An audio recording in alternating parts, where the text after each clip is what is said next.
শ্রীগুরু জয়। আজ গুরুদেবের একটি অপূর্ব লীলা কাহিনী আপনাদের শোনাবো। অবিভক্ত বাংলাদেশে এই ঘটনাটি ঘটেছিল।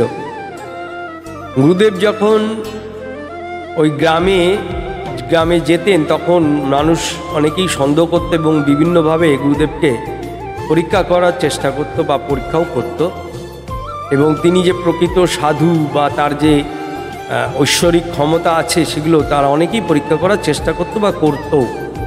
তো গুরুদেব তাতে কোনো ভ্রুক্ষেপ করতেন না। তো একবার এক গ্রামে গেছেন, গ্রামের স্কুলের কয়েকজন শিক্ষক এবং ছাত্ররা মিলে বিষাক্ত কচু নিয়ে এসে গুরুদেবকে দিলেন সেবার জন্য। গুরুদেব সেটাকে নিয়ে রান্না করে পরে ওটাকে সেবা করলেন এবং প্রসাদ রেখে দিলেন ওদের জন্য, সেবার জন্য। স্কুলের যে মাস্টারমশাইরা ছিলেন বা শিক্ষকরা ছাত্ররা এসেছিলেন তাদের জন্য রেখে দিলেন।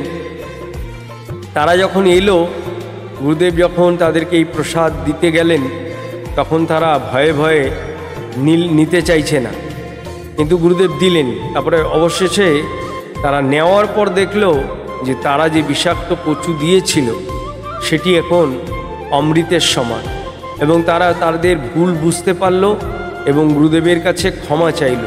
কিন্তু এই বিষয়ে গুরুদেব কিছু ভ্রুক্ষেপ করলেন না, উল্টে তাদেরকে আশীর্বাদ করলেন।